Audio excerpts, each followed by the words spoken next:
Hey, what's up, everybody? This is Jordan Campbell here on Inside the Circle, episode 3. We got a special one for you today, whether it comes down to recruiting, the process and what it looks like, life after sports, the USC Pete Carroll era. For all the USC fans out there, we have one of the best linebackers ever from Southern California and across the country here today. I've known this guy since I was probably 12 years old. Mr. Chris Galippo, 5-star Army All-American MVP. It's going to be special. We're going to dive real deep into what it really looks like and what the process is so we could continue to educate the kids in our program and around the country what they need to prepare themselves for.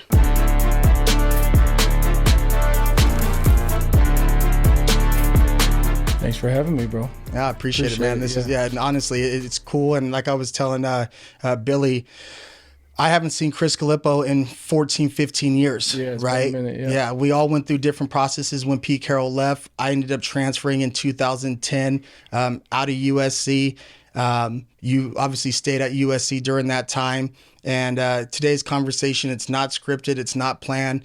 I went through a bunch of things in my life throughout my journey that was really tough and for me to deal with as a kid, but even as an adult. The people who've been following me out there, I started posting stuff. So I did a fast to start the year, and that fast really allowed me to shed a lot of demons and things that I was dealing with as a man. And I was talking about addiction and depression and everything that God delivered me from. And it's been really cool. Right, football players aren't supposed to be vulnerable, right? Mm-hmm. The whole life, especially being a linebacker, we're supposed to be tough and not show weakness. And for the first time in my life, I really showed weakness and being vulnerable and talked about everything that I went through versus hide it, the 100%. Embarrassment and the shame. And as I did those first little videos that I was making, I had tons of guys that I played ball with across the country reach out to me. Saying you're not alone, we're all kind of going through something, and you were able to reach out to me, and we picked back up just like we were at college, and we're talking and reminiscing and fellowshipping together, and just kind of talking about everything that we went through. So I obviously had to get you here on the show, and for sure, you have so much knowledge and information that will save kids' lives, and help a lot of kids just understand, and parents, what it looks like. So kind of just to start off. Who is Chris Galippo? And kind of give your background just from kind of youth football to high school. Yeah. Well, just like yourself, I was born and raised, right here in the Inland Empire. So, my parents moved into Corona right over there off Kevin Circle. Yep. And River Road and right over there by Auburndale. And, that was probably back in the late 90s. And before the Inland Empire was the Inland Empire. Right. Before sticks. Yeah, that's right. And, that's really when I was coming up athletically, and I really played every sport. I played soccer. Yeah. I played basketball. And, I kind of got to the point to where I was getting too big. I was knocking people down, and my parents finally let me play some football. Yeah. And we signed up for the Corona Chargers. And, it wasn't just but about a year or two into the Chargers. And, on that, I was in junior peewee, and Matt Khalil and DJ Shoemate were on my junior peewee team. Yeah. And Frank was our head coach, Frank Khalil. And the people out there who don't know Frank Khalil, obviously Frank Khalil played down in Arkansas with Monty Kiffin and that group. That's right. Kids were first-round draft picks, played at USC, started the Corona Chargers back in the day. Yeah, he snapped for Jim Kelly. Yeah. In the UFL. So Frank really knew the landscape of football. He was a guy that had been recruited. He's a guy that had played at a really high level. And I remember he came up to me and my parents after a Chargers practice and was just kind of like, Chris is really special. Yeah, Chris is really special. And I think you need to consider, really getting serious about football. And lo and behold, I go into 8th grade, and that's when we kind of started talking about, well, what if you went to Servite, instead of going, we had just lived, just a mile and a half up the street up Rimpaw from Corona Centennial.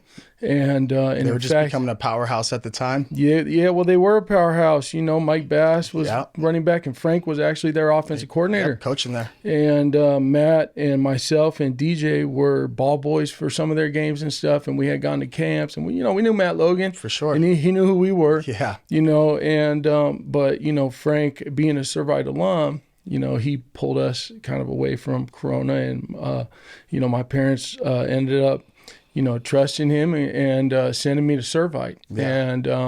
And that's really where it all started. I got to Servite, and I remember coming in, and I was really the only guy who had played a lot of tackle football. Did you get held back in 8th grade, or I never got held back. Okay. Yeah, true to my grade. Yeah, because I remember I played you Hoopa Stillers versus Corona Chargers at Hoopa Valley High School, and you had like DJ is younger, but you're on that team. Yeah, and that was kind of the first time I seen you. Right, I always say it was a small world. Everyone knows who's good in that time. Yeah. So Dwight McLean was on that team. Yep, had Dwight as well. Dwight, yep. Torian Bennett. They were there. Good in some of those junior All-American games, I mean, there was probably 8 to 10 guys that would end up going on to play, some serious football. Definitely. And so, in that same way, that's how we can relate to what these kids are going through right now, because we really been there and we did it. And, and so I went, I ended up going out to Servite and really just dominated kind of right away. Did you end up playing as a freshman, or how did your first year look like? Yeah. So I wanted to play on the varsity team. Yeah. And Servite is very traditional, and for sure. They're like at this time, not many freshmen could play on varsity. Period. And so I kind of took my medicine, and I was like, all right, I want to grow with my classmates anyways, and so I'll play freshman football.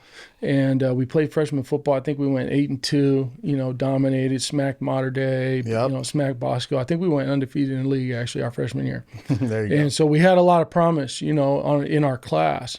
And they did end up pulling me up to varsity in league. Okay. And so I played in the first 2 league games as a true freshman. Nice. And, just got clean up time. Linebacker. Yeah, linebacker. You just got cleanup time. Yeah. And then I don't know what happened. I think progress reports came out. And first hiccup. Dude, and I had some D's. And my mom ended up going in and telling Coach Toner, Chris ain't on varsity anymore, you know? Yeah. And she yanked me off of it. She could just see that, I was getting too big for my britches. Yeah. And how was it going from a public school to an all boys private school? And back that time, Servite was like the boys school. They were military kind of. I remember I was going to transfer there my senior year, and the moment they told me that I had to cut my hair, I'm like, damn, I guess I'm going back. Yeah. Was it a hard transition going from public school into a private school like that, and being in an all boys school and kind of having the structure and kind of how Servite was? It was definitely different. I was just going to public school, Citrus Hills, you know, right here in Corona. And then, I'm coming into Servite, and, all the kids that go to Servite, they've already been at, most of them have been at private junior highs, and they're used to wearing the uniforms, and they're used to kind of just the structure and the rules. So there was definitely a little bit of a learning curve. But really, I loved it, man. I really enjoyed it. Yeah, I liked that. Really big brotherhood back then. Yeah, it was an incredible brotherhood, man. There was just tremendous amount of support from former players, current players, alumni. There's a lot of people that really, that I got to develop relations with that went beyond, who I was as a football player. Yeah. People that really care about me, and still to this day they do. But the transition, it was different. There's no girls on campus. Mm-hmm. That's different. But you do get you get to mix with the girls. It's really just no girls in class. School, right? Yeah, so after class that bell rings and there's girls coming on campus to practice their sport you still get that. And then you're going to parties, and you're still seeing girls. Yeah. So that's really a no issue. to me. Was I worried about it as an 8th grader? Probably. Yeah, that's what a lot of our kids worry about. Yeah, oh, probably. Boys school, Probably, but quickly I found, that it wasn't that big of a deal. Yeah. But really just the exposure that it gave me, the level of coaching, the preparation. And that's what people don't get. I would say that's the biggest thing between public and private. Public schools, you have a bunch of volunteers, right? You don't have the structure like private schools. Right. You don't have a true strength conditioning coach. You don't have coaches like a Frank, right, who could say, hey, here's the blueprint. This is what it looks like. If you follow the plan, you're going to be successful. Yeah. Right. And looking back at that Servite team you guys had going through, Servite was the modern day of kind of how it is right now.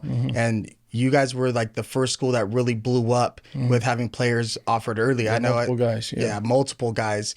What was your first offer at Servite High School? My was first it SC offer, or was it? No, it wasn't. It was actually Boston College. Yeah, that's crazy. That's mine too. And it was on Christmas Day of my sophomore.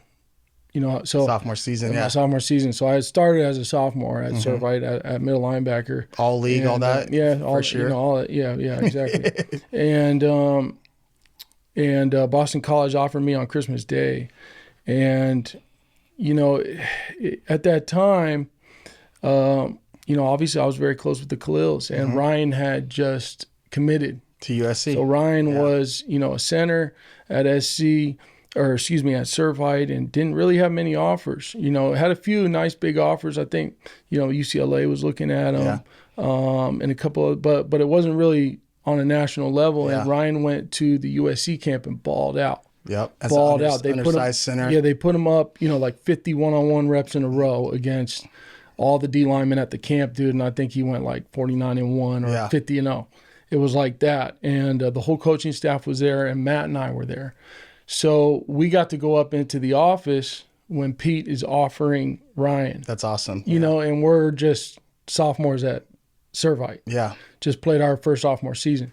So we had already developed a pretty close relationship with the coaches at SC. And not only that, but SC was, SC was SC at that time. SC was the best school in the country. People forget, people look at SC now and it's like, oh, I got a scholarship to SC. And it's like, it's not the same as when we were getting offered by SC, like #1 recruiting class in the country, #1 school in the country. SC was SC, and it hasn't been like that in a long time. So when you got that SC offer back in the day, it was like getting the Alabama offer or the Ohio State or that type of offer. Yeah, I mean, like at this time, I think that they had just won I think they had just beat Oklahoma in the national championship. Smacked them. Yeah. 55, and that's Adrian Peterson. And, it was like, whoa, this SC team is, this program is, but at that time people were like, SC could beat the worst NFL team. Right? That's what people were saying, and it was so much harder back then to get scholarship offers because you used to have to go to camps and really earn your offers. Now with this whole world of Twitter and all the disgusting stuff that goes on, fake offers, and I know this guy, so we're going to give you this just to help start your recruiting process. No, like back in the day, it was fact check. Like you had to go work out for a coach. You had to go to their camp and you had to really earn that scholarship. Yeah, no doubt. They wanted to see you perform. And I think that's why SC fell off, because now you're just offering kids you never seen. Yeah. Versus back 100%. Then it's like, you got to go put in work at this camp, and you really got to be that dude if you want us to pull that trigger. Yeah, that's right. So, the offers kind of started rolling in. So sophomore year? End of sophomore year, and then, really the floodgates just kind of opened up before my junior season. Yeah, because back then you didn't get offers as sophomore. Yeah. Like, I remember me coming up through the ranks and being a nobody at that time, seeing a sophomore get an offer was huge. It was front page of 247. No Greg Biggins was writing about it. Like, no doubt. Chris Galippo, you became the poster boy of the 2007 recruiting class, And how big were you at that time? I was blessed, man. As a freshman at Servite, I was about 6'2". Already, huh? 210 pounds, dude. Man, yeah. How old were you as a freshman? 14, I think I was 14, turning 15. When was your birthday? April 12th. Okay, there you go. So 15 and freshman. Yeah, so actually 15, right? Going into summer. My dad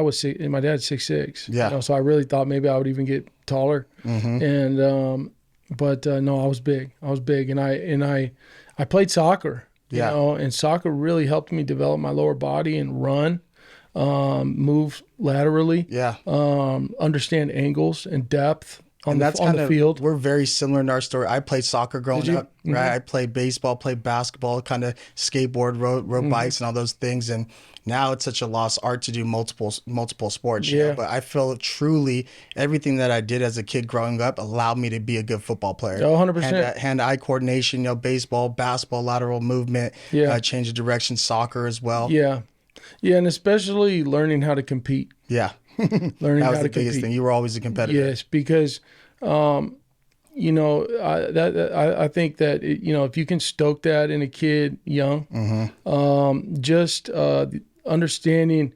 You know, for me, it was playing basketball out on my block with the neighborhood kids. 100%. With my shirt off, throwing elbows. All day. You know what I'm saying? And really, like, let's go. Yeah. You know, let's play one-on-one, you know, where we're fighting after if we lose. You know, like that kind of thing. Definitely. Or, you know, football. Even football. You know, I remember playing tackle football on the street, you know. Because it was just like, let's go. Yeah, growing up on the football field after games or in the can't wait till the varsity football game gets done so you can run on the field and play. Yes. Like, that was my childhood growing up on the field. Right. You know, and I just loved it, man. I just really loved the game. I loved hitting people. Yeah. I loved just running through people. Imposing and the feeling that you would get after that, you know, just smacking somebody. And I miss that the most. Oh man. You know, it's because you have to be wired different to play linebacker. You have to be a little sick in the head. 100%. Right? There's a lot of different positions you could play, right? Yes. But to go and want to get under 600 pounds on a squat, right? And do it, and to want to go take on a fullback, and to want to literally physically hurt somebody. That's right. You got to be a little bit different. You know? No doubt. No doubt. You know, you really got to go run through somebody. Yeah. And that's the biggest thing, you know, even, you know, when I was coaching is, for me, that's the biggest tell on talent. Yeah. You know, is tell immediately if you're a dog or not. If you flinch before contact, you know, you need to do some work. Yeah. 100%. You know, if you're flinching before contact, if you're not running through people, you know, and sticking your nose in there and really getting your head across, you're probably not playing for me. That's why, 100%. You know, because you know that's just mentality. And effort. Yeah. And you can control those things. You can't control how big you are. You can't. You can't control how, you know, to a certain extent, you can control how fast you are. You can get in the weight room. Yeah, you can control everything other than your height. Yeah, your height, right? You know. And I'd rather have a kid who is balls to the wall, no fear. I could coach that up. Yeah. Right? But if a kid's flinching, it's like, it's mental. Yeah. Yeah. 100%, you know, and, you know, contact sports just might not be the sport for that kid. Straight up. Might not be the sport for that kid, you know. But, you know, the game is evolving in some ways, you know. Very spread out. So, it's crazy, you know, like, I mean, dude, now I probably would be like an like an edge rusher. Yeah, edge rusher. They would have been like, Chris, you're going to rush the passer. Yeah. You know what I'm saying? And that's what kind of helped me out, because I've always tell people, I caught the phase of the spread offense with Oregon, where you have to cover the DeAnthony Thomases in these slot. Linebackers became strong safeties. Right. And the era of your type of linebacker, the Maualugas, like guys were 260. Yeah. You know, that's not unheard of now. Pluggers. Pluggers, right? Now it's 220 linebackers that are running. Because there's not so many downhill runs happening. At all. Or they are, but they're happening with option. Yeah, exactly. You know, and the option changes everything. It's a shuffle. Yeah, because now you got, you know, you got to play, someone's got to respect that quarterback. Yeah. You know, pop your feet. You're playing two gaps as a linebacker, or you're playing, you know. Yeah. So, but back to your offer sophomore year. So by the end of your sophomore year, what'd you end up finishing with? Just a ton of offers started rolling in? Yeah, I think I had, the end of my sophomore year, I probably had 10 offers. Okay. Or, you know, going before junior year. Class started junior year. Yeah. And were you, when you first got ranked, did they start you off as a 4-star or 5-star? 5-star. Immediately, huh? Yep. And were you the number one guy in the class from the jump? Yep. From the beginning. Yeah, from the jump. And, you know, the one thing I regret is committing too early. I know, right? Committing too early. You know, I really made you the poster boy. Man, I got wooed. You know, I just got they.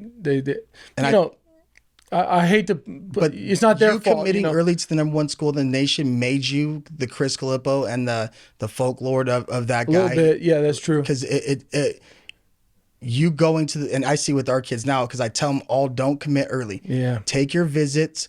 Go really make them recruit you 100%. Because the moment I committed, they stopped recruiting. It all changes. Yeah, it's like, okay, we got him now. Not only that, but dude, I became their #1 recruiter.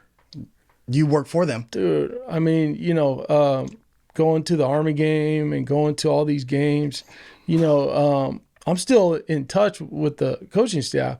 But they're not talking about my future or my commitment. The promises aren't. No, they're talking about, hey, Joe McKnight's going to be at the Army game. Yeah, go make sure you make sure you give him a little love. Make sure you, and I was really good at that. Yeah, I was really good at that. So I embraced it and I enjoyed it. I really, I got to know Everson. I got to know yourself. I mean, I remember. I think it was maybe after our junior or senior year, and in high school. And Everson, this was just a totally non-official weekend. Yeah. And Ev flew out from Avondale, Arizona. They had us go. Yeah. And I picked him up at the airport, at Ontario Airport, drove over to your house. You hopped in. We drove over, picked up Joe, who was out here for and they gave us a room. Yeah, I remember. I remember that. They gave us a room. My gosh. Remember that? Yeah. And your job was to recruit Joe McKnight, because me and Everson got really close. And Joe was still uncommitted. Yeah, Joe was still uncommitted. I remember that you swooped me up. They had a hotel for us, and our job was to land Joe McKnight and Everson Griffin, and we did. Yeah, we sure did.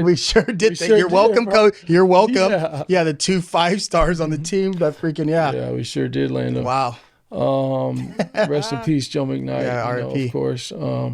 But yeah, man, it was so that really, for me, it really. So being the poster boy, that's kind of one thing where it's like it was cool, but also you didn't get to really see what was out there. 100%. Yeah. I should have treated USC like everybody else. I know, but we didn't. It was a dream school. Well, and also, like I said, my relationship with Ryan, Ryan had committed. Mm-hmm. So Ryan was also trying to recruit me to USC, and these are my friends and my people, and so I don't regret any of that, and I don't have any hard feelings against anybody. It's just, in hindsight, I would have managed my career differently, probably. But being the competitors we were, I couldn't see myself going to any other school other than the #1 school in the country. Yeah, that's for me. It was that's a major part of it too. It was like the #1 school in the country. If you're a dog, this is where you go. Right. And to me, it was like dream school. It's local, best school in the country. You're going to the NFL out of there. And also, mom and dad can come to every practice. Can come and see you, and don't got to break off with wifey. Yeah, I know, right? We all took our high school. We all had the high school girlfriends that came up for 6 months, and then we figured out. Right. No, I definitely would have. I went to Notre Dame. I went to UCLA a bunch. Obviously, I went and I visited SC. A whole bunch. But I wish I would have taken 2 more trips for sure, and I probably would have waited till the last signing day. Signing day. The biggest stage. Yeah, 100%. Because just like you said, right when immediately you get on campus and you're low man on the totem pole, and all of a sudden you're like, oh, okay, I got to earn my keep. Quick story. Do you remember they showed us certain dorms when we first came on our trips, and then they put us in those horrible dorms on campus with no air conditioning?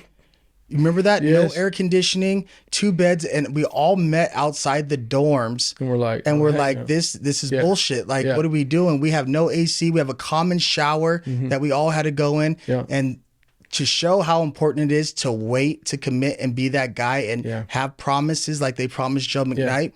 Joe McKnight had so much pull, he was able to tell the coaches, we need to get the fuck out of these dorms. Yes. This is bullshit. Yeah. And they ended up moving us to better dorms. Yeah, they sure did. Remember that? We all were being like, this isn't what you guys showed us, you know? Isn't it crazy how the times have changed? Man? Yeah, now they got apartments and suites and like... Which I guess, in one way, that's the way it should be.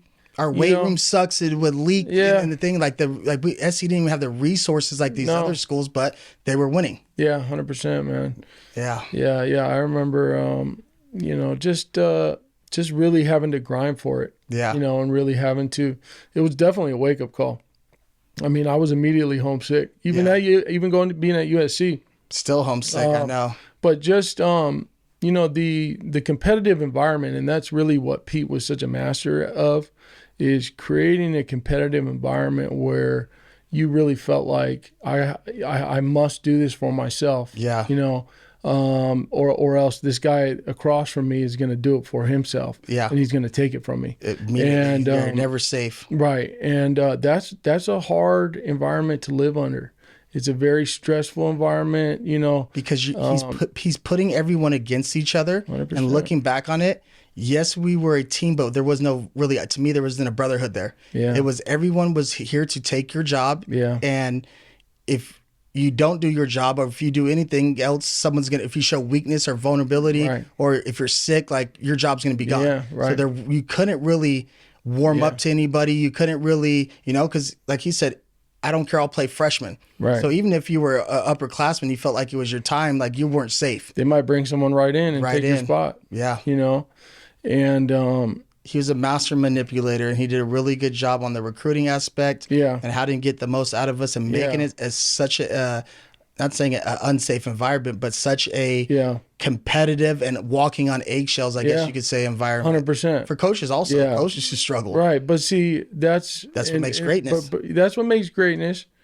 But also that's what reared up and bit him in the butt in the NFL. Yeah. Because at that level, now these guys are making more money than you're making. Mm-hmm.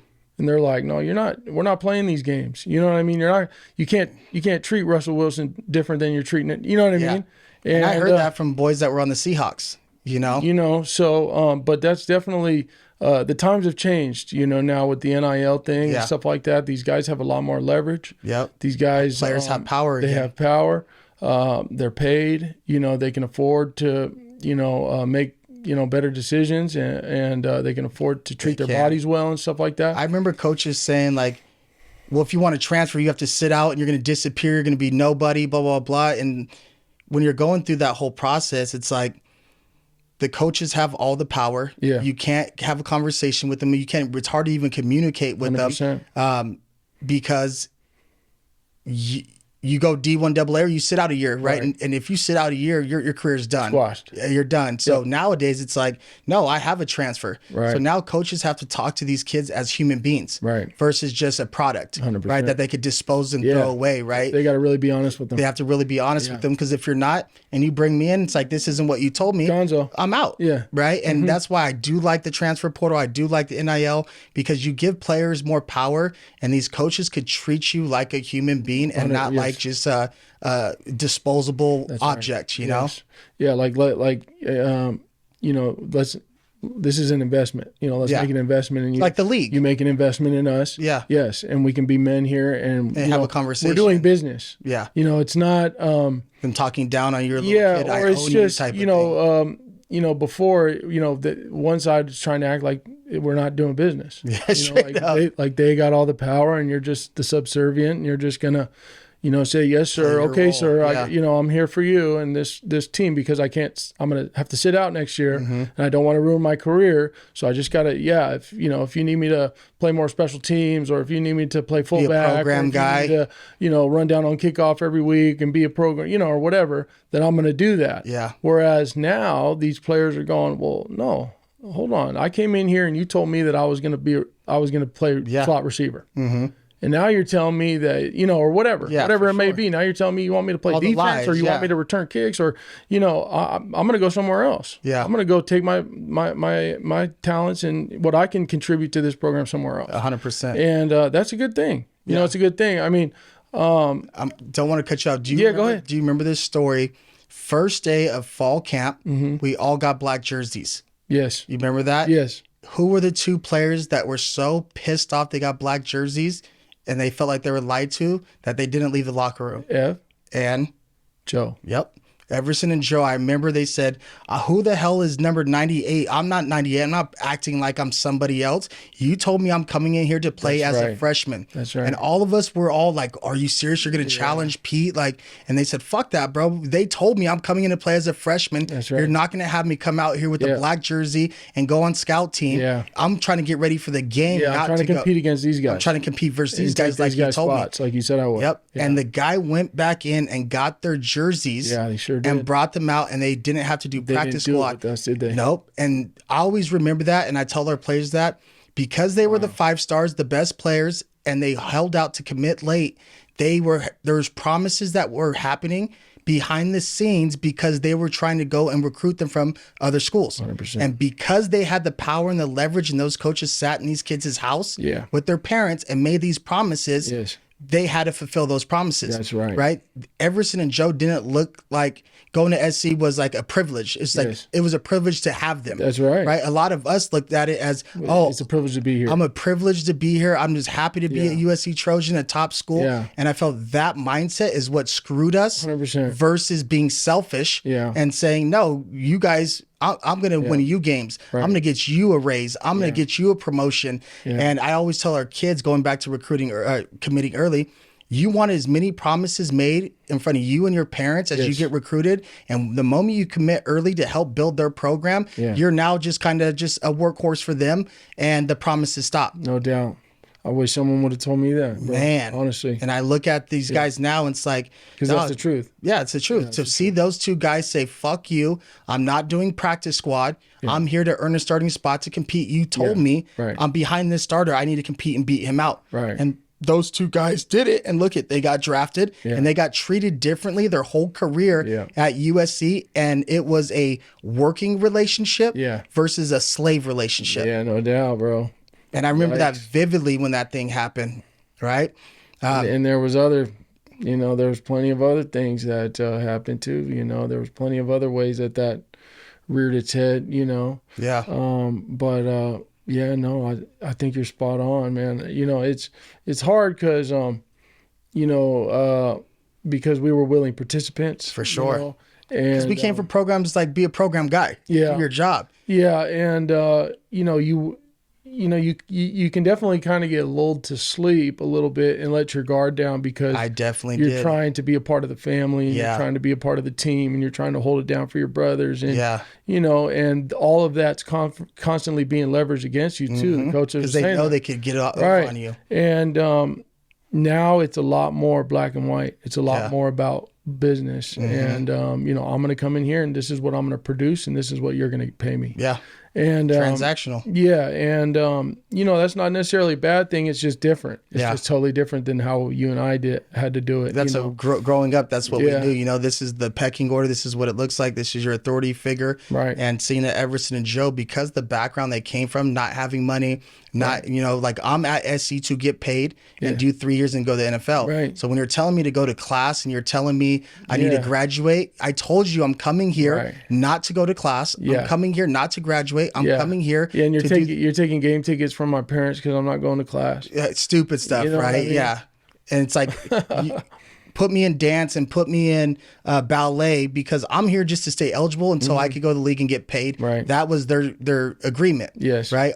For us, it was like, come to SC, great degree, graduate, go to the NFL. Like that was kind of my thought process. Yeah. But when it comes down to recruiters, they know who they're recruiting. Yeah. Right. And they were recruiting guys who needed to get paid. Yes. And they wanted to go to SC to stay eligible to make it to the NFL. Right. And that was the conversation. Yeah. Right. Yeah. And it's just how, you recruit people differently from different backgrounds. Yeah. 100%.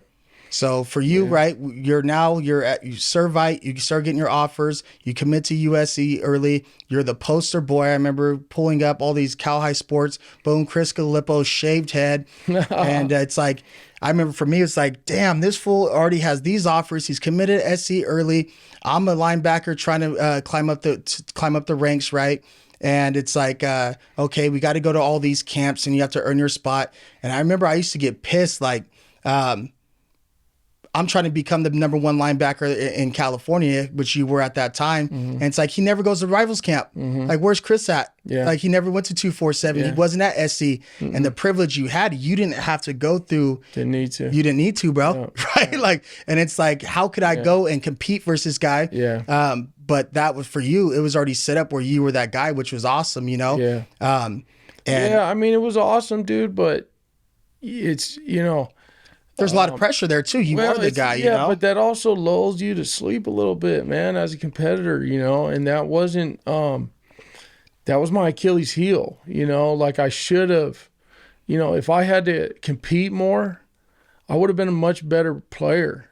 You know what I'm saying? For sure. I could like, and if I see everything that with our was guys now. given to me so easy, not that it wasn't, because you're a baller, right? It's just, and I worked, and I played really well, and I put the work in and all this stuff, but at the same time, there's just something to say about having a chip on your shoulder, dude. Yeah. I mean, look what you've done, bro. Thank you, look bro. What you've done with this place. If you didn't have that chip on your shoulder, it wouldn't have led you to create this. Yeah. And to be employing people and to be changing kids' lives. And you know what I mean? For sure. And I see it with our kids now because they have me, kind of how you had Frank and it was kind of lined up. And I see the kids that I got offers early in 8th grade from USC and they became the guy too fast. Yes. They lost the competitive edge, 100%. which is why now I don't take kids to camps early. I don't stress the early offers because I've seen it. Let them be kids. Let them be kids. And it's like, have that chip on your shoulder. And don't worry about the hype at such an early age. And parents just want that. Just focus on working. Just focus on working. Build that work ethic. Yeah. Build that work ethic. Learn how to work. Learn how to, endure hardship. Learn how to push through pain. These are have to skills. Take someone's job. Yeah. These are skills. These are skills that you need to develop. That you can build. Resistance towards. But you need to experience. Pain. You need to experience all these things. You need to experience struggle and strain. And, you need to be in situations where you're having to, make hard decisions. Yeah. If everything's given to you so easily and everyone's catering to you and everyone's, Mr. 5-star, and that's what I think is wrong with the players. I see so many 5-stars now go to SC who don't make it and transfer it. And it's because they've been such high profile guys so early on. The culture shock of going into a campus where you have to compete every single day. Like they haven't done that since junior year because junior year they're set up. They have everything, they don't have to do these things. And by the time you do step on that campus, it's like, how do all these 5-stars that are coming out of SoCal go to SC? And it's like, what happened to them? Yeah. Right. They transfer. And it's not just SC, other programs as well. It's a big culture shock. When you are at the top of the mountain and it's like cool, you're comfortable and people are glorifying you and they're telling you great and you're going to do great things. But at a certain point, you have to go be that dog and you really have to go put that work in and earn that spot. And there's going to be adversity and you don't want the adversity to hit the first time when you're in college. Yeah, 100%.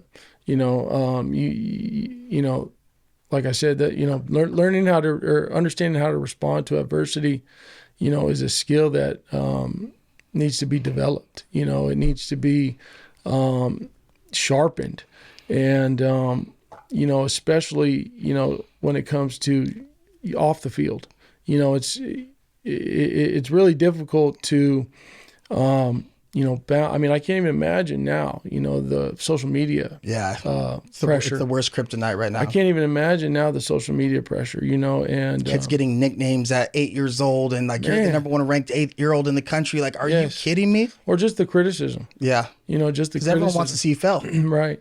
All these keyboard warriors. I mean, I just seeing on Twitter how some of these guys in the NFL are attacked. Yeah. It's crazy just for their play on the field. It can be a lot. And I deal with that a lot, even as a business owner and kind of being a top athlete coming up. You're used to the message boards and people attacking you. And I get it today in business because we're successful. We hold kids back. We have kids go to private schools and people feel like they have an unfair advantage and all these things. And I get attacked constantly by these people who've never done anything in their life. And it's like, you have a voice because you're behind a computer screen, but I see you in person. I'm everywhere. I'm very easy to have access to. I'm at 7-on-7 tournaments. I'm at camps. And it's like, you could write that up behind a message board, but when you see me in person, you're never going to say anything. And for people who are successful, it's never going to stop, right? No, you're always going to be talked about if you're doing something good. Yeah, 100%. And that's really how you know that you're on the right page. That you're heading in the right direction. Is if people are hating. For sure. That's really an affirmation. Like, all right, I'm disrupting. I'm doing something. Disruptor for sure. I'm disrupting this. And for yourself, I mean, you're really unashamed about what you're trying to do. And I think that's probably what's intimidating to people, is you are who you are. You're trying to develop these kids that are going to be the next big athletes. And you're telling them the truth. And it hurts a lot of people's feelings. And it hurts a lot of people's feelings. It hurts people's feelings because the truth is shocking sometimes. But I always say so many of these kids have yes people around them and people who just want to pump them up. And it's like, you're nowhere near where you need to get. Yes. And I see that with the parents I have in my program or kids who leave.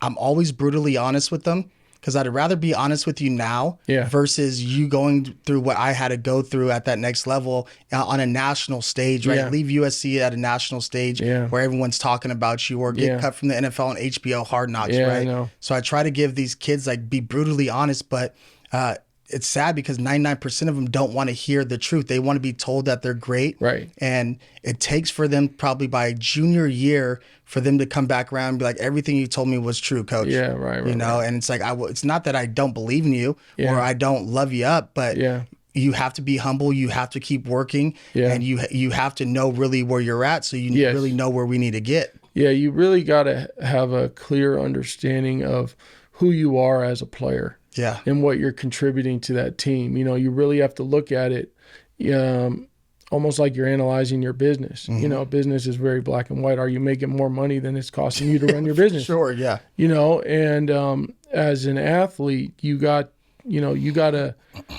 might be better for your career for you to go play more and experience more, get real gameplay, live bullets, like Coach Norton would call it, than running down on special teams for your first 2 years and playing garbage time on defense. 100%. You know what I mean? Even if that meant going to Colorado going to Fresno State, or going to, some place that you might not think is USC or Michigan or whatever. For me, I had more fun and I had more success going to the worst Division II school in the country. You know how hard it was to leave a SC, of course, to leave a Louisville, like the shame that I felt at that time of failure. Yeah. But LA wasn't good for me. Right. Me out there. Right. When I'm not on the football field is when I would get in trouble, because now I'm looking for happiness. I'm looking for the adrenaline rush. I'm looking for peace or whatever through other things. And for me, that was partying and girls and sex and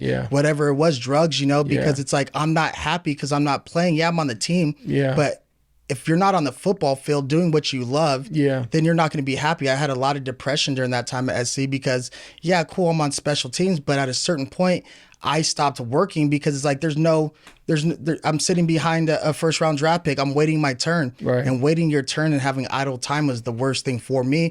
Because I'm looking for fulfillment in other things, And I tell kids all the time, like, go somewhere where you could play, where you could be happy, right? Whether that's a smaller D1 school instead of, I always say it's a signing day curse. You're going to post that USC commit on signing day or sign to Alabama just for the hype and the recognition versus going to a school where you would have more success playing early. Yeah. And I see that so often with kids, and it's like, damn, bro, you did it for all the wrong reasons, you know? And you're going to go through this heartache when you get there and realize you're just a program guy. Yeah. Right? And when I left and went to New Mexico, I was the first person to leave SC, right? And I remember getting thrashed about it.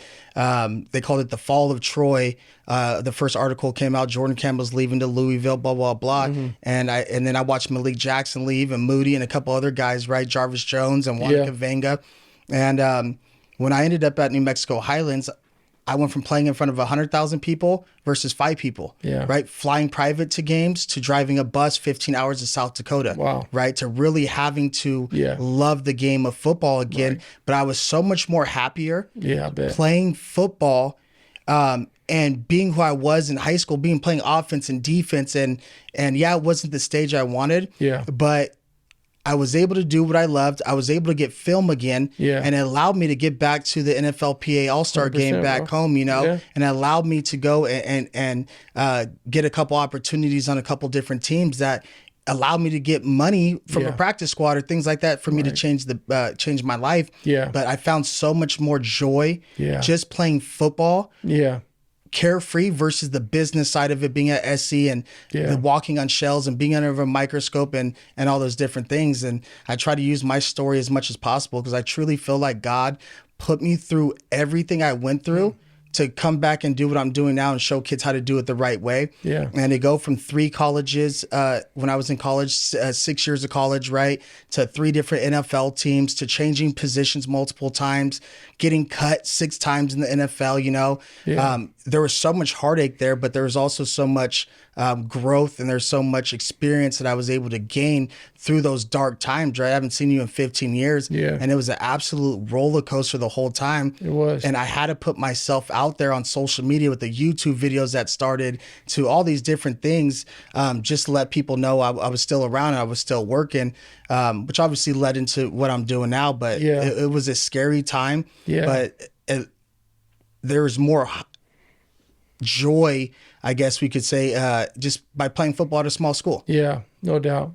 And I never thought I would say that, because we're chasing this. We're such competitors. We want to be great. We want to win national championship. I got brainwashed by Pete Carroll. When people hear me talk, they say, "Dang, you sound like Pete." Because that's all we hear. The slogans, the fight, of course, win the day, the fight on. For me, all those different things that's all we knew.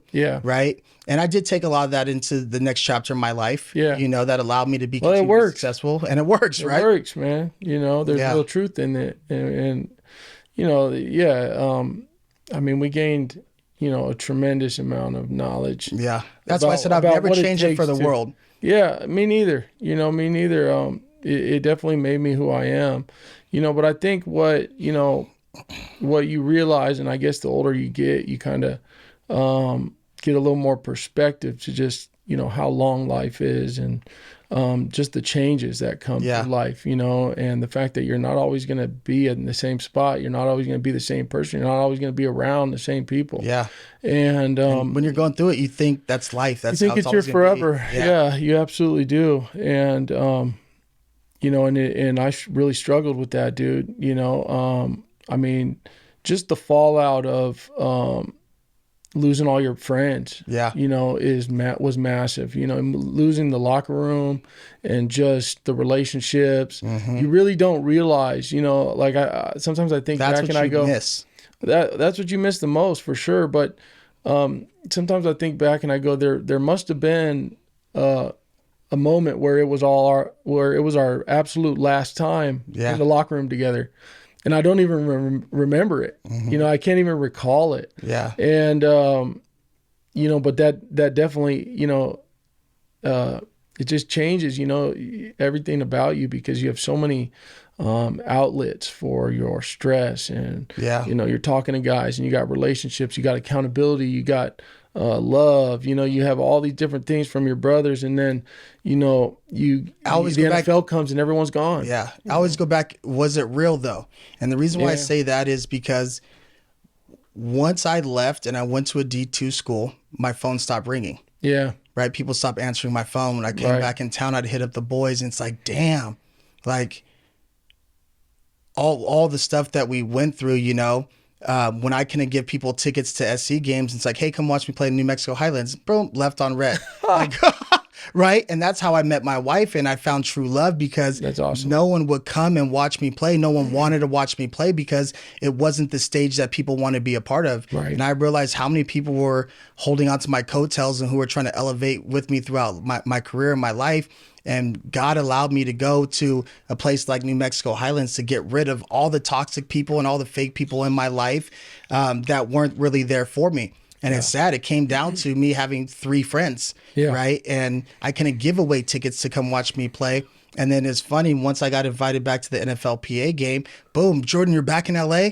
You're back training at Exos? Like, hey, you wanted to Hollywood bottles, this, that. And it's like, dang, look. And I was able to now be a little bit older, wiser, more mature. Like, that's not for me. These people only want something from me. It's all fake, right? And I feel like LA was so fake. For sure. And you get so lost in the sauce because that little world of USC is, you think that's forever. Yes. Right. The kids at SC who are paying to go to SC, they could go and graduate, live in LA forever because they're living on mommy and daddy's money. Right. Football guys in the athletic world, if we don't make it to the NFL, like, boom, we're gone. We're out of sight, out of mind. There's somebody else. I seen it when Nickel Robley, when I left SC, that next year he wore 37. Yeah. And it was like, dang, that's how quick. That's how quick, huh? That's how quick it goes. And I was watching it from a dorm room in Louisville. Like, I thought I was important. I remember that same feeling. Watching another 54, I was just like, dang, that's crazy. That's crazy.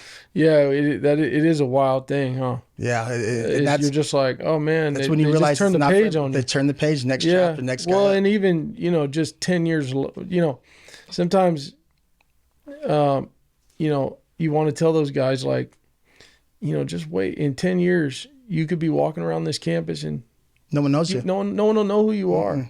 Like, that's really how quick it goes. Yeah. And that's just the reality of life, and you got to be ready to adapt to that. Yeah. And we all struggle with that. 100%. Right? Yeah, absolutely. So going back to your high school, so you're Army All-American, you're MVP, you commit to SC, right? Your transition from high school to college, right? You got hurt. What was the story of, like, you going in, right? And what happened that led you to getting surgery and things like that? Man, it was random. It's like, Chris is hurt. He's getting surgery. Like, what the heck's going on? Yeah. So, it really goes back to high school. And actually, my senior year, we were in the weight room. And I think it was actually before the season. I think it was just a couple weeks before the season. And we were Your senior years? Yeah, my senior year. Yeah. And we were maxing. And I threw 315 on there. Deadlift or power clean? Clean. Sheesh. And I went to go clean 315, and I got it up, but I kind of had to muscle out the last 5 or 6 inches, and I just sort of tweaked my back, and I was like, oh, man. And I remember I could kind of feel it right in my right glute. Yep. And that was it. It would just kind of flare up and go away. And then I went and played my whole senior season. Because the first time I watched you play was versus Orange Lutheran. You guys might have been in an overtime game. Okay. You guys won 3 running backs, and you put the team on your back. Yeah. And you ran the ball in. Yep. Yeah. Yeah. I was playing both ways. Yeah. I was doing a lot my senior year, and then I went and played in the Army game. Mm-hmm. And balled out, MVP. Played real well in the Army game, and then it was still lingering. It was just like this kind of lingering little issue where I would get the sciatic pain. Yeah, the sharp pain, yeah. And then I went to SC and, played the whole summer football, prepared, went into camp, and I was on maybe like 4 or 5 out of the 7 special teams. Mm-hmm. And our first 3 games were Idaho, Washington, and Nebraska. And I played in each one. I got to run down on every kickoff. Yeah. And then I got garbage time in the last couple. Actually, I think I got a pick against Washington. Mm-hmm. And I think in that last game against Washington, something happened. I came down a little weird.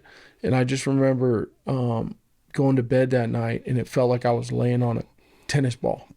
Like I was flat on my back, and it felt like there was a tennis ball under my back. And I'm just like, sure enough, when it got an MRI, and they said, you herniated a disc. Wow.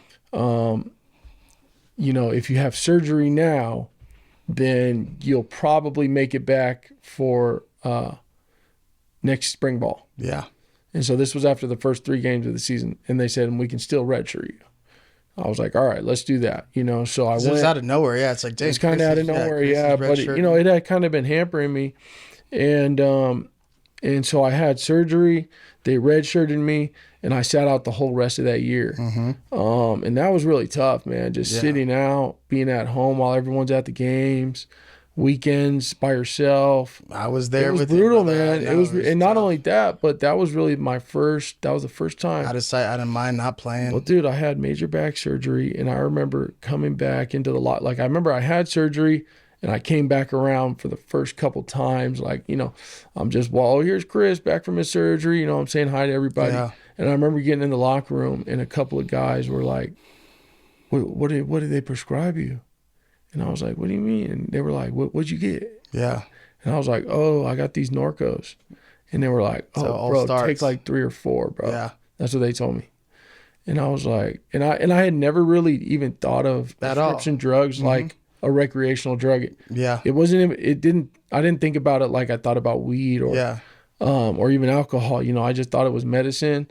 And I'll never forget that euphoria and then endorphins. It's like, whoa, that was kind of nice. Man, I went home and I did that. I took 3 or 4, and that was my first experience. Coming off of back surgery, being home alone while the team's in an away game, just playing video games, all high on Norcos. 100%.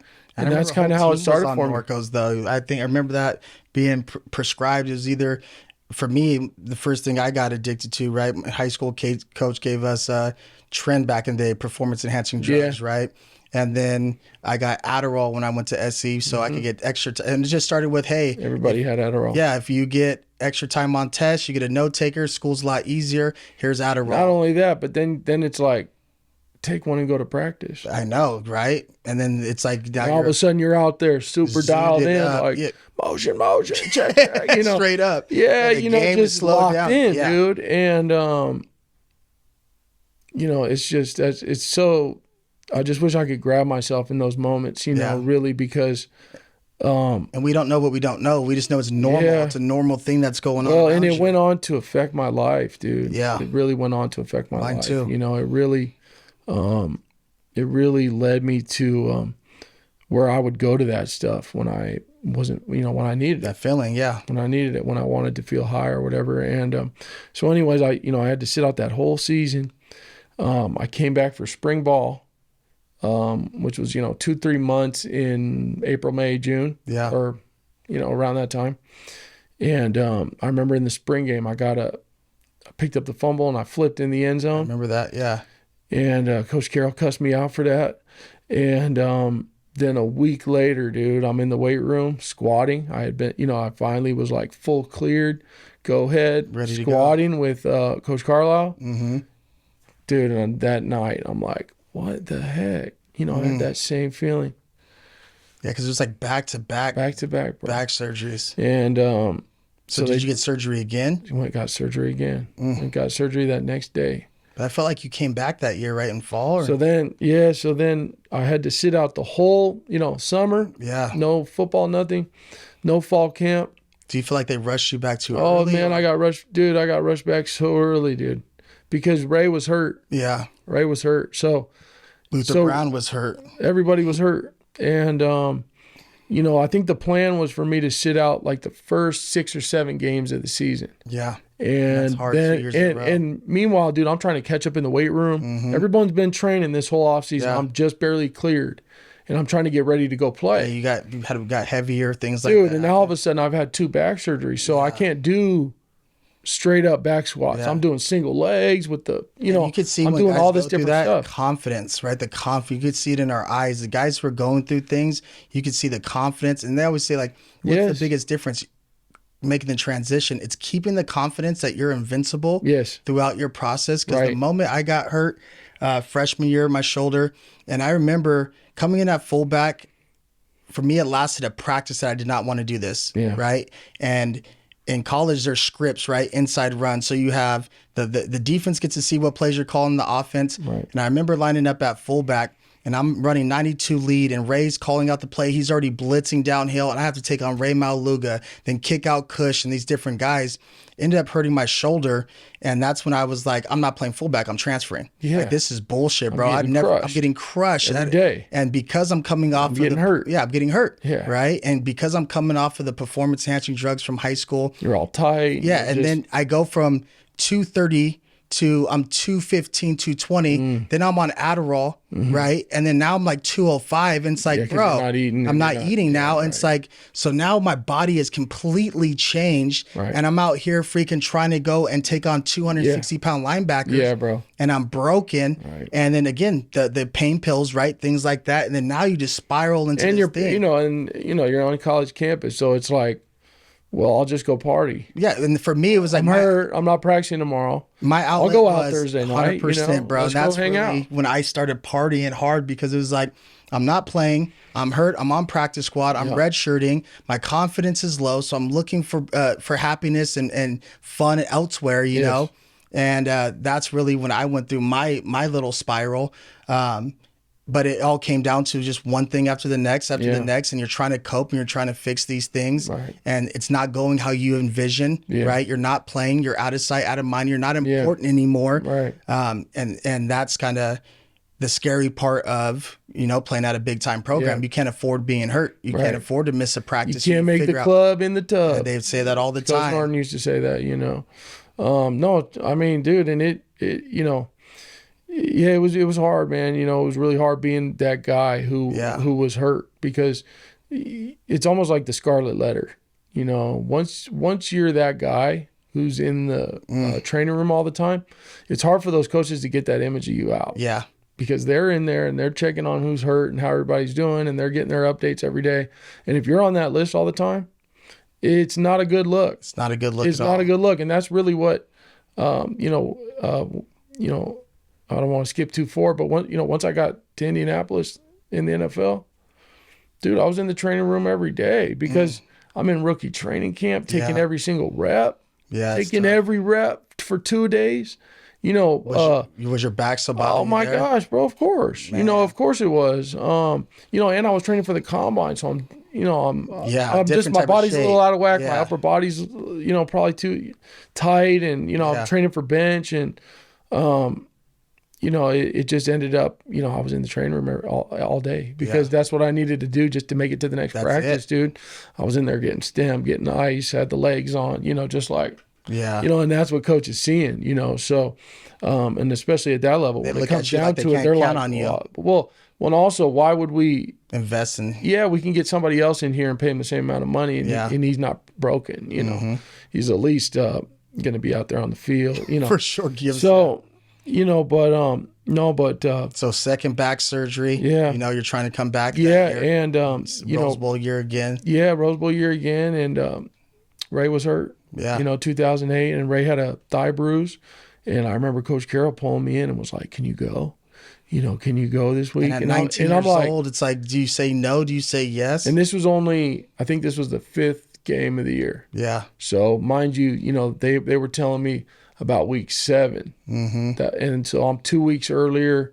And of course, I'm like, coach, I'll go. Oh, yeah. I'll go. For sure, I'll go, coach. Yeah. I'll be there. I'll be ready. Got you.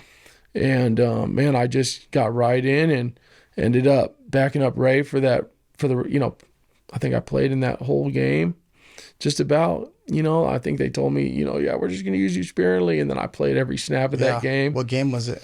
Man, I don't even remember, dude, honestly. I don't know. There's some games I can remember, but some I don't even know. Yeah. I just remember getting ran over by Toby Gerhardt in the Coliseum about 5 times. Stanford game, I remember that game. Yeah, what a horse. Oh man, but I just came back too early and played the rest of that year out, and then I started also for the rest until until the last few games of my senior year. Yeah.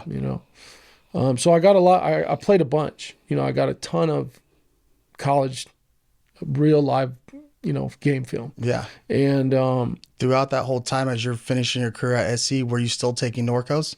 Yes. Yeah. Right. Yeah. I remember the guys that were all on it, and you start seeing it. Once you start breaking that starting lineup, mine was redshirt sophomore year versus Washington, and you start realizing there's a different culture within the culture. I mean, there's a team, but then there's the guys that are being, that there's were clicks. There's clicks, right? Very clicky, and they're 100%. Counting on you to play. There's like the inner squad, there's the inner circle. Yeah. It's and I just seen how much drugs were going around, how much pills were going around, the Toradol shots that we would take all the time, Dude, it's just, because, what started happening is, I remember being in fall camp, right? In fall camp, you're on campus for the next 4 weeks. 2 days straight, at that time, yeah. 2 days. You're not leaving. Nobody's doing anything. We're meeting and we're talking football about 24/7 for the next 3 weeks straight, right?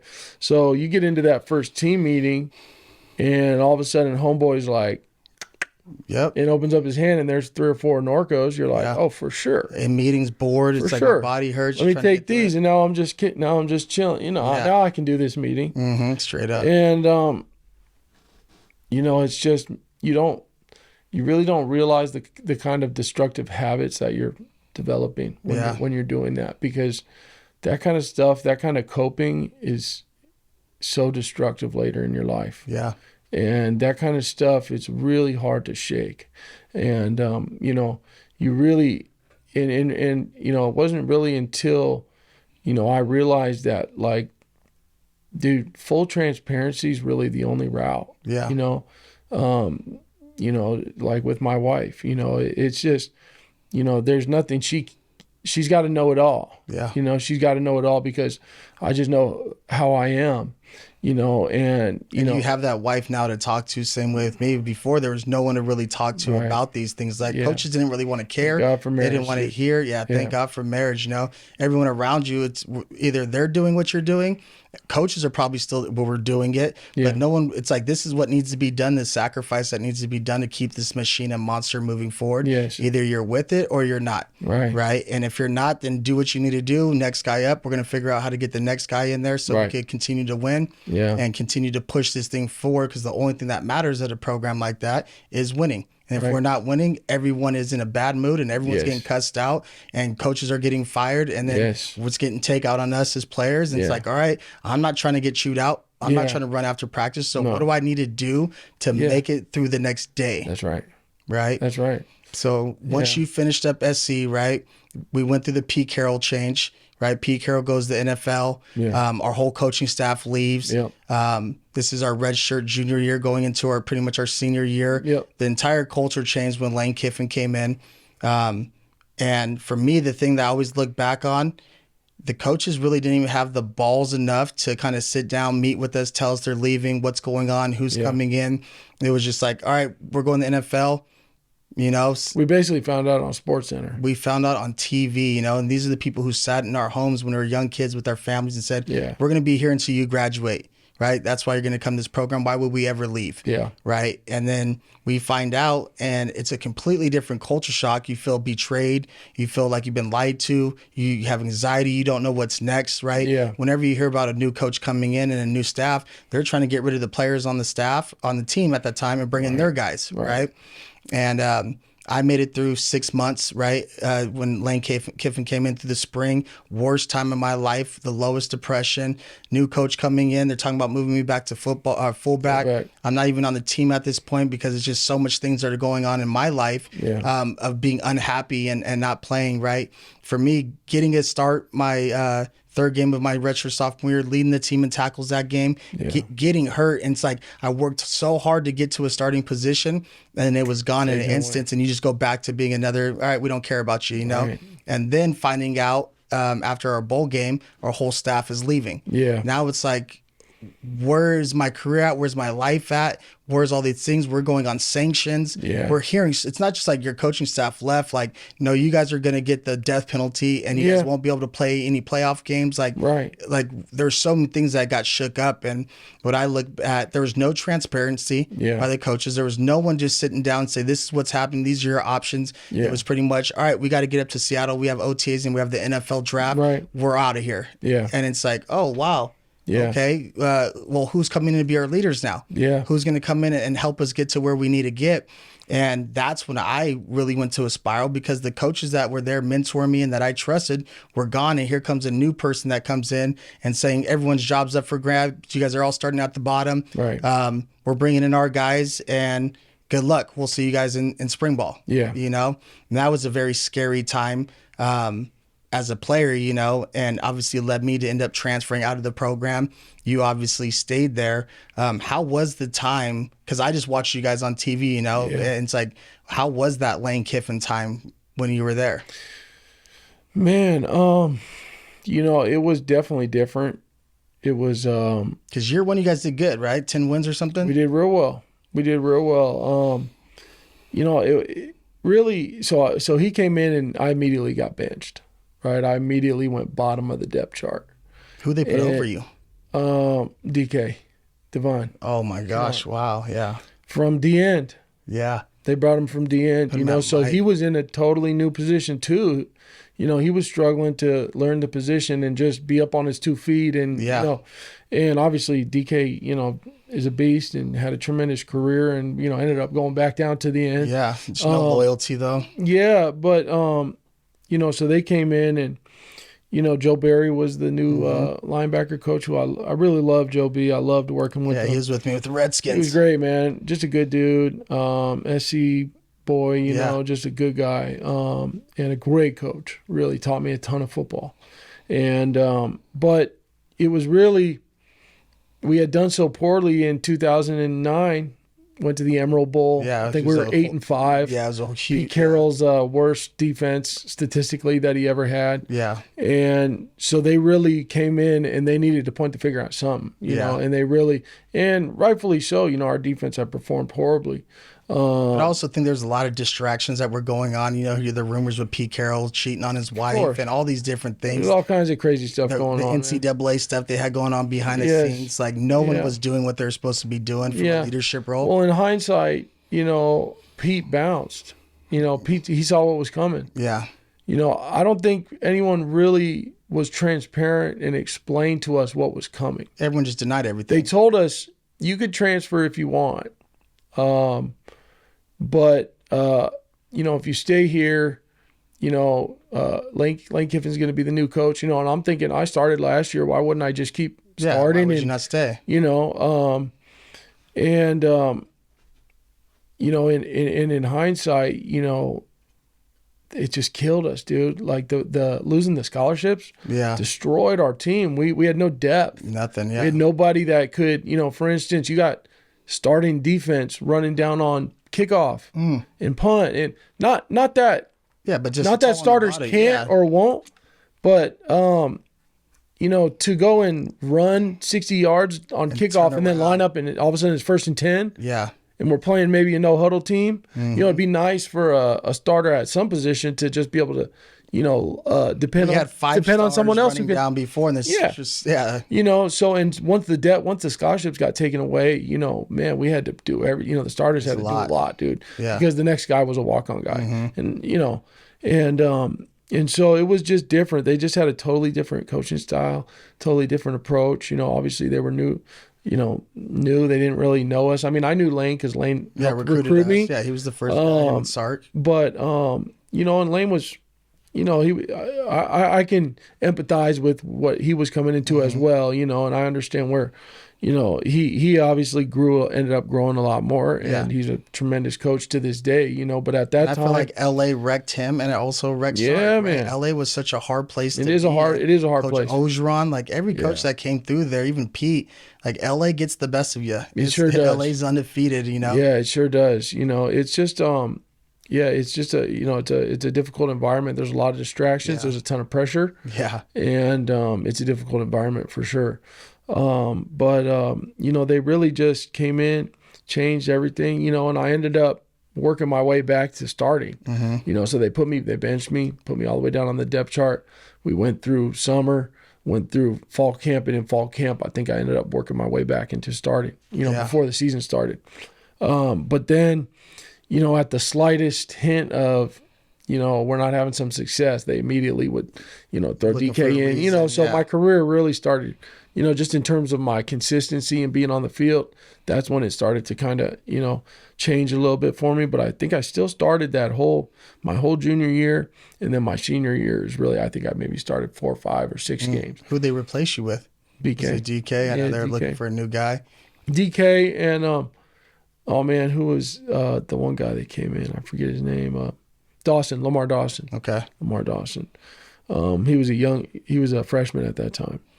And, everything changed, man. We had a lot of success that junior year. Yeah.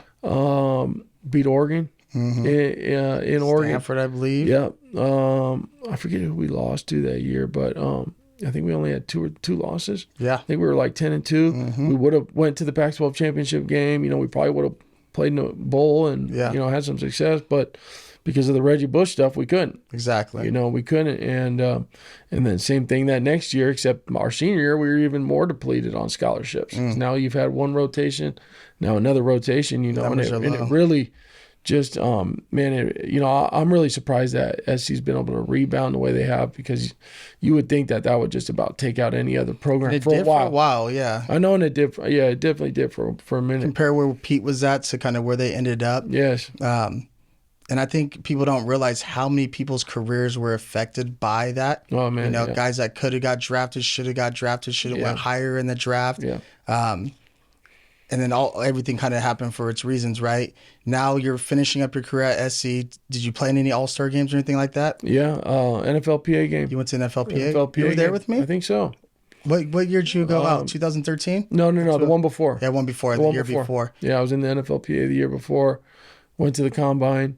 Did you practice squad with the Colts, or was it just... No. Dude, so, I basically went undrafted, and, agent called me on draft day, like, all right, this is where you can go. Yeah. You could go. You could go to, maybe I think it was the Panthers, the Seahawks, the Colts. The Colts were basically going to give me the biggest signing bonus. So I'm like, all right, that's where I'm going to go. For sure. I'm going to get a little bit of money.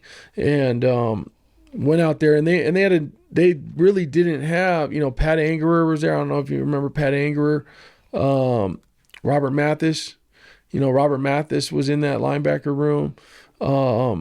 They had a couple dudes, but they were definitely needing some young guys.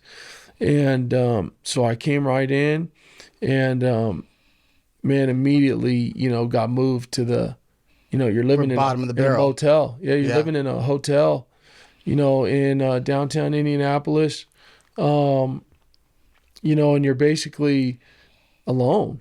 You're just completely alone, man. You're getting bussed back and forth to the facility every day. I would say training camp was the loneliest time, because you're not on the team.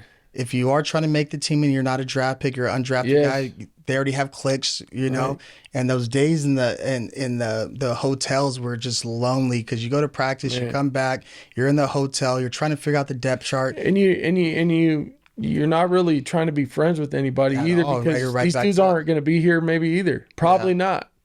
So it's a really 3 years of my life doing that was so lonely, and it was so just lonely. Like you're by yourself. You're not friends with anybody. You're with a couple rookies, but it's all fake relationships. And it's like, damn, this is what it is, right? You're just trying to make enough money, so hopefully I can make $100,000. Change your family's life. Change your life. Just make something of our careers. 100%, get a head start once you're done with it. I know, and that's what's crazy, dude. Is like,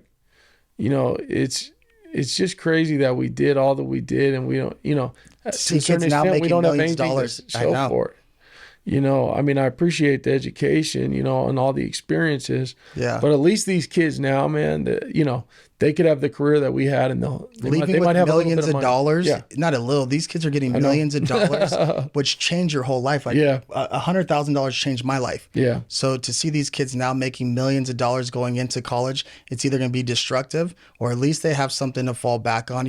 Right. And those were always the darkest, loneliest times. Trying to make a team, not sure if you're going to get cut. Looking at the depth chart, trying to figure out where you're at. Oh, the mental side of it was so hard. So hard. So you're lonely. You're by yourself. You're just eating every day in the facility. You're like, who do I sit with? Yeah, who do you sit with? These are things people don't talk about. The vets, they don't want to talk to you. Yeah, you're not. They don't even want to know you. Yeah. Coaches really don't want to know you. Coaches don't even really want to know you either. They don't.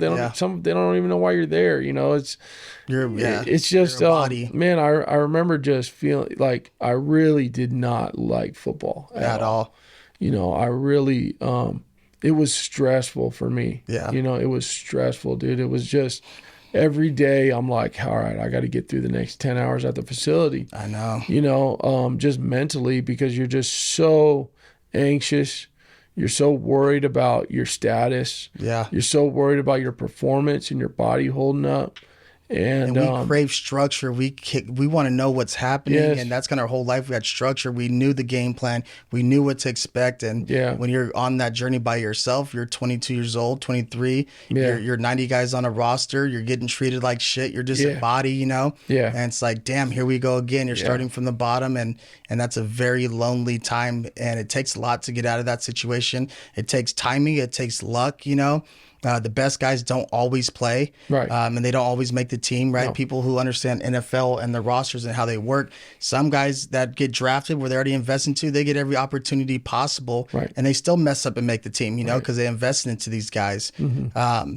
And me getting cut immediately, you know, and then coming back home and not really having a home to come back to for the first time. That's tough. And what really helped me get through that depression and that dark time was really finding a purpose with Winter Circle. You know, I was able to start Winter Circle immediately. And I always said, if I'm able to put the same time, energy, and effort that I put into football into something that I could control, I know the skill set I have, I'm going to be able to be successful and make something of it. Yeah. But I've seen so many of my boys that went through it who didn't have that, right? They're still chasing the dream.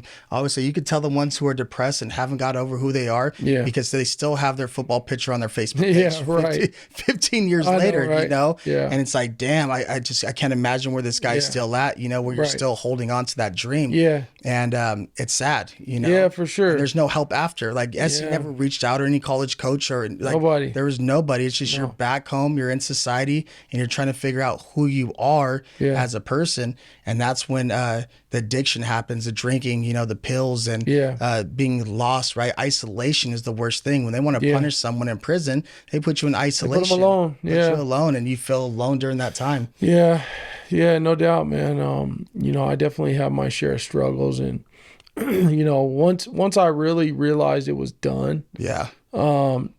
Man, I think I don't even know what I did. How many years did you struggle, you know, as you went through it? Was it I probably kept up, and you know, I ended up going to rehab. Yeah. Ended up going to rehab about a year after coming home. Mm-hmm.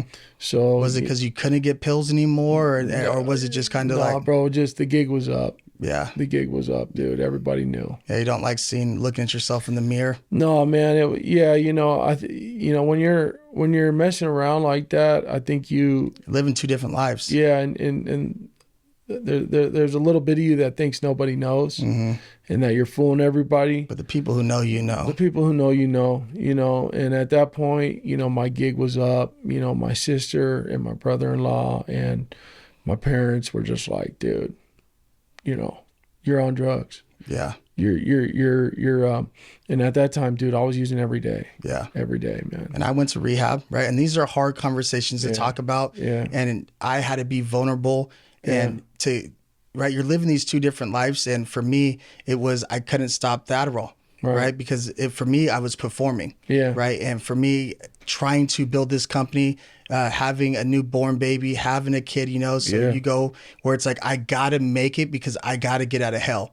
And hell to me was living at home on a couch or living in my first facility. And it's like, the embarrassment with that, you know, was like, I have to make something of myself. I don't want to be the person they said, oh, I told you he wasn't going to make it. And everybody wants to say that because 100%. You've been so successful your whole life. Yeah. And then it's like, oh, see, you're normal like me now. Right. You know, and for me, being on Adderall and it changes after so long you take it, changes your personality. Yeah. You know, and absolutely. It was trying to figure out how to work those 12-hour days and how to really grind and build something. And yeah, it worked, you know, but I lost myself in the process. Yeah. And when I was with the Redskins, and I'm going to go really deep here, I tore my labrum, right? So as I was building our football field during COVID and doing our COVID football, I was out there hammering nails, right, in the ground because that's how we had to build the football field.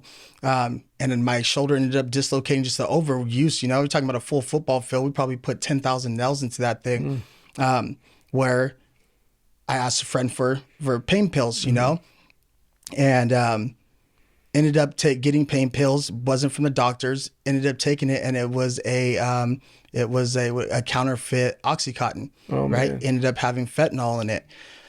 ended up taking them, and I ended up overdosing, right? And no one ever, like I said, the story not having been told is something hard to talk about, but it's got me out of it, you know, because you see how serious it is. Of course, bro. And at that time, my kid is 2-3 months old, right? And how scary it was. And literally when I woke up, when I passed out, I threw up. And I aspirated, right? And it filled up my lungs. And they had to give me 2 Narcan shots, right? How scary it is. And they said, the first one I was already dead, they said. Wow. Right? So first time they gave me a Narcan shot, I don't wake up. And then the story is that I'm a bigger guy, so they gave me a second one. And then boom, I wake up. And wow. As it's like you really see, you fade, and then as I'm getting pulled back to life, and I wake up, that's really when I hear God, speak to me, and he lets me know this isn't a punishment. Yeah. This is a chance for you to, get reborn second chance, and being through prescription drugs your whole career, pain pills, Adderall, all these different things. It's so easy to happen. You hear people who overdose, you think it's like heroin or something like that. And we had plenty of teammates who died. Yeah. Kevin Ellison, right, going through what he went through, Simi hanging himself because he went from Norcos, couldn't get him, to shooting up heroin, freebase, and things like that, where ends up dying. And horrible, right? And I feel like we didn't have a support system, right? They always talk about alumni, they always talk about the help you get and the brotherhood. Well, that's not there. If once the ball drops and you can't do anything for them, it's on to the next guy, right? So being in the hospital, then having to go to rehab, very, very tough as a prideful person to even admit these things, know. But I had to go through that to realize that there's a different way to cope. Right. And I had to find balance. Balance can be for me is just working all day because I'm trying to chase success and money and material, things like that. Because once I got it, you still have that lonely feeling. You still making excuses for yourself of why you need these things. And the thing that only changed me wasn't even rehab that changed me. It was when I went through my fast and I was able to kind of rid all these evil spirits and, talk about my past and everything that I've gone through, because I never talked to anybody about leaving USC and not having success there, leaving Louisville, how hard it was at New Mexico Highlands, getting cut in the NFL, I never had a chance to talk about those because being younger, I was still too prideful. I had too much ego to let people know I was struggling, you know?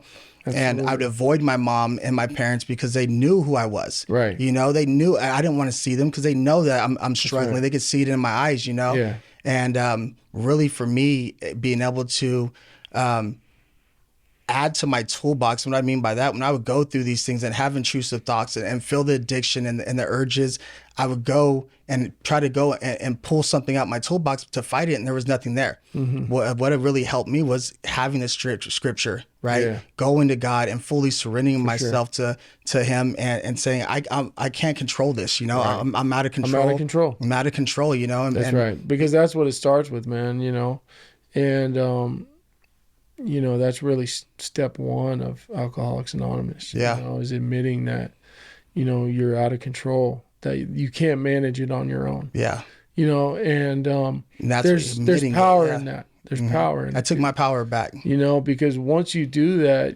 that's right. You take your power back, and what you got to realize is just that there's no shame in it. Because everybody's out of control. Everybody. And I didn't realize that until I started putting these videos out and saying, like, I went through addiction. I struggled. I've been hurting, And the signs were there, but there, some people didn't either notice or they didn't want to notice, that everyone else has their own problems going on. And once I was able to be honest with myself and forgive myself and take that next step, that's really when my life started really changing. And being centered in Christ really allowed me to create the podcast, you know, and have these conversations and have a safe space to communicate. Because before, when we were in college, there was no mental performance coach. There was no one to go talk to. Now it's very publicly of every time you turn on social media, there's somebody else that's out there that's talking about they need help and they've gotten help and they had addictions. And being an athlete who we are, you know, it's addictive personality. It's a very slippery slope.